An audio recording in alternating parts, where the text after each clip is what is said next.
Okay, everybody. So today we are discussing a new chapter, that is chemical bonding. Okay, so let's start with the chapter. So first of all, what is a bond? Okay, what is a bond? Let's discuss first of all what's a bond. So a chemical bond is a force of attraction. Okay, this whole thing, this is a force of attraction. Okay, a force of attraction which is between two atoms that allow the formation of a chemical substance. Okay, like if I give you an example of NaCl, okay, they are having a bond between them, that's why they are one compound. Okay, so let's move on to the next point, that the bond is formed by the electrostatic force. Okay, which force is there? This is the electrostatic force. Is it clear? Is it clear? Yes? Yes. Okay. So till now I have not started the screen sharing and none told me about that. I was writing on the screen. Okay. So this is electrostatic force. Okay. Next, we'll move on to the next point. That is, the chemical bonds can be classified into three types of bonds. Okay, there are three types of chemical bonds. So these bonds can be divided into three major types. I'm not saying that there are only three, but just now we have to study only three types of bonds, which are electrovalent, okay, or ionic. Okay, the next one is covalent. Okay, and the last one is coordinate bond.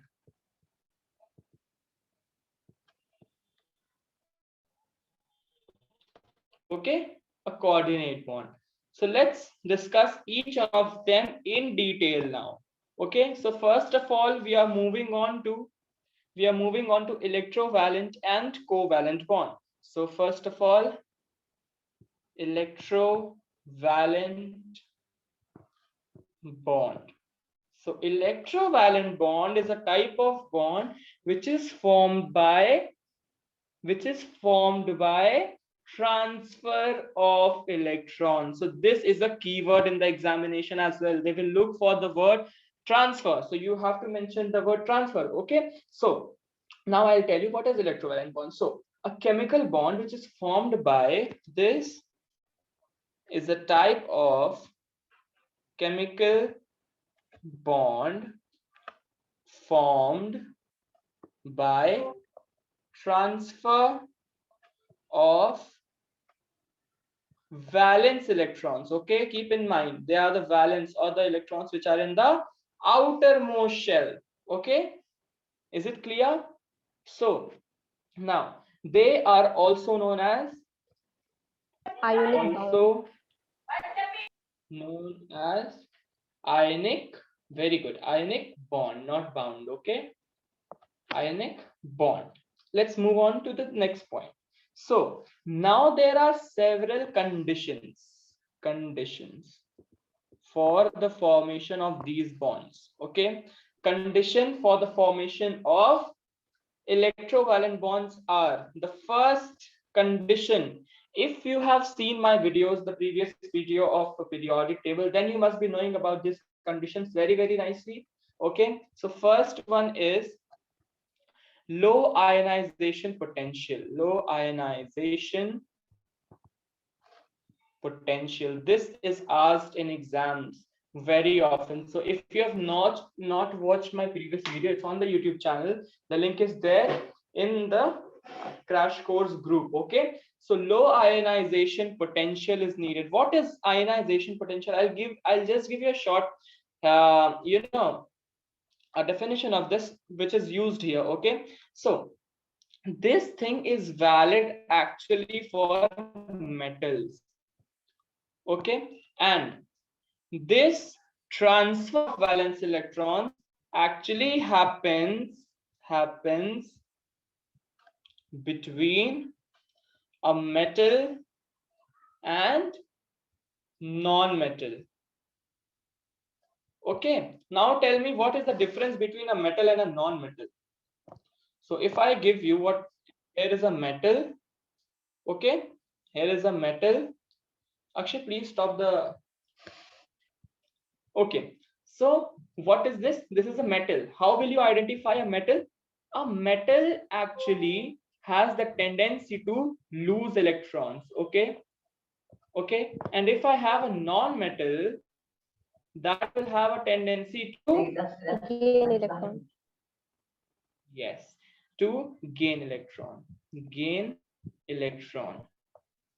So this is the main difference. So how will a compound be formed? Like Na and Cl. One must have gained some electron and one must have donated. Yes, yes or no? One must have given and one must have accepted an electron, isn't it? Is it clear? So I'll be telling you about this. So this low ionization potential, the condition which is there is actually for metals. Okay. So what happens is ionization potential, okay, ionization potential energy is inversely proportional to tendency to gain electron. Okay, okay, just a minute. Tendency to lose electrons, I'm sorry. So tendency to lose electrons. So we want to increase the tendency to lose electrons. The ionization potential must be less or not. Tell me yes or no fast. Yes.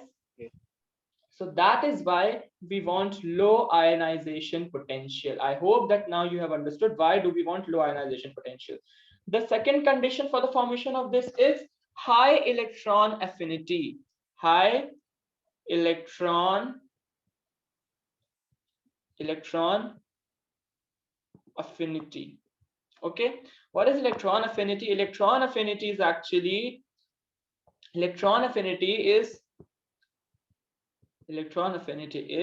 inversely proportional to tendency to gain electrons.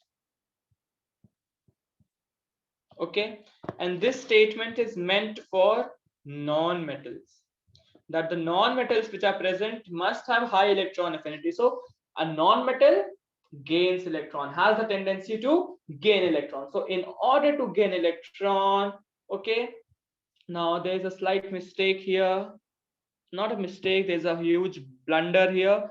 Electron affinity is directly proportional. I'm sorry guys, please make a correction in your notes that electron affinity is directly proportional. Okay, so in order to increase the tendency of gain of electrons, electron affinity must be increased also, isn't it?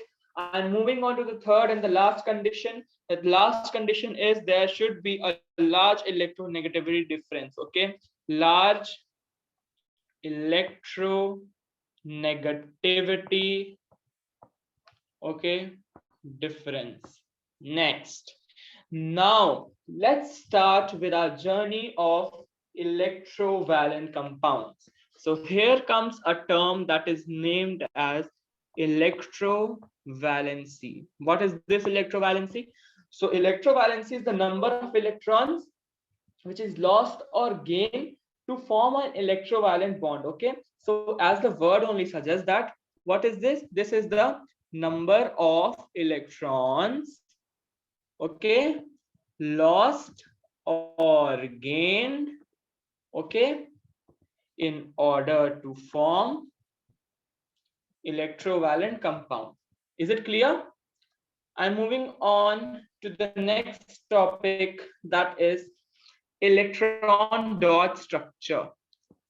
It is very important in this chapter and we get a lot of electron dot structure in our examination as well. Okay, electron dot structure, I know that everybody is familiar with it. Okay, this is a type of representation in which elements, okay, the elements are the valency of the elements are represented by dots. Okay, like if I want to show hydrogen, so how many electrons does hydrogen has in its valence shell?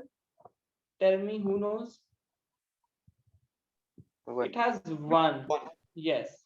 If I want to write about oxygen, how many electrons does it has in its outermost shell? 6. So 1, 2, 3, 4, 5, 6. Like this. This is the electron dot structure. Is it clear? So I'm moving on. So let's see how the sharing of electron is done in this type of bonding. Okay, that is electrovalent bonding or ionic bonding. Okay. Bhaiya, sorry to Now interrupt. see. Meeting will end in 5 minutes. Okay. So everybody, Akshay, you can just stop the recording.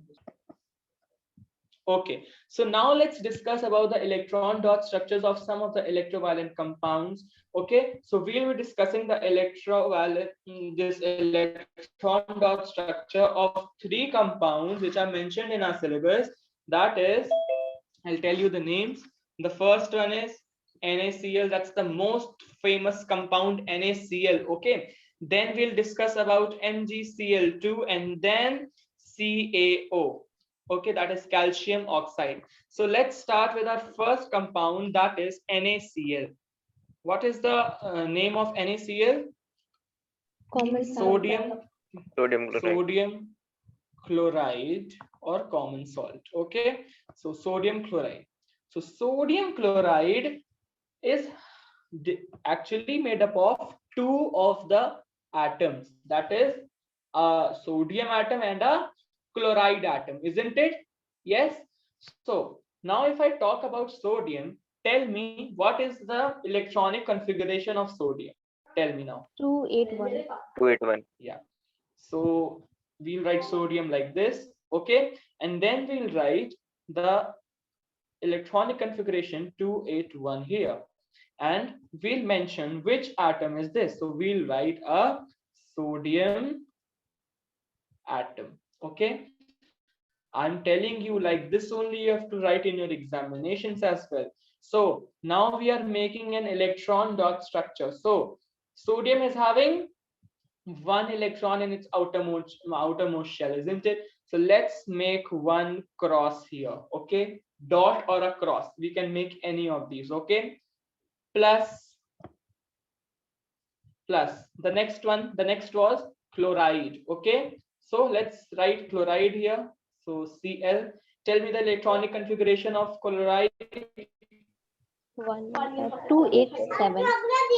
Very good, 287, and the name is a chlorine atom. Okay, now let's see what we get. Now chlorine is having how many electrons in its outermost shell? Tell me. It's having 7 and this was having 1. So let's make 7 electrons. 1, 2, 3, 4, 5, 6 and 7, isn't it? Let's move on. So what will we get? We will get NaCl. Okay, that will be changed into iron now. Okay, that will be changed into iron now. Now see what's the background story happening here. See, Na, okay, wants to get rid of this extra electron, and chloride actually wants 1 electron in this empty space to make its family complete, isn't it? To get its octet complete. You must have heard about the octet rule, isn't it? So can this sodium go into this and make its family complete? Like this, sodium will also be happy and chloride will be the happiest, isn't it? Is it clear? Is it clear? So this is the background story which is happening here. Okay, so I hope that everybody has understood this thing. Okay, so just give me a minute, everybody. Okay, so now what will happen? This electron will go to chlorine here. Okay, now they will be formed into iron. So a sodium ion Na plus and a chloride Cl minus is formed. Okay, now tell me what is the number of electrons in chlorine now? 1, 2, 3, 4, 5, 6, 7 were there, but now a new participant is there, and that is this sodium electron. Okay, and this whole thing is having a negative charge on it, and this is having a positive charge on it. Okay, and this is not anymore an atom, this is a sodium ion, and this is the chloride ion. Okay, okay, now what do we call it now? What is the electronic configuration now? 2 8. 2 Octet 8. is completed. Octet is completed, and here what is the electronic 288. configuration? 288. Octet here also is completed. Very good. Okay, so what is the whole compound's name now? The whole compound has been named as NaCl. NaCl. Okay, this is clear to everybody? Yes. Shall I move on to the next compound? Next, we are going to discuss about magnesium chloride. Okay, MgCl2. What is this? What is MgCl2? MgCl2 is magnesium chloride. So magnesium chloride. So magnesium chloride is actually also made up of two atoms. That is a magnesium atom and a chloride atom. Let's write about each one of them. So Mg we'll write. Okay, and a chloride, that is the same one which we were having. So Cl. Now how many Cl are we having? We are having 2 Cl, isn't it? So we'll write like this, 2 Cl. Okay, this till here it's clear now. So Mg, now tell me what is the electronic configuration of Mg, that is magnesium. 288. Mg is having an atomic number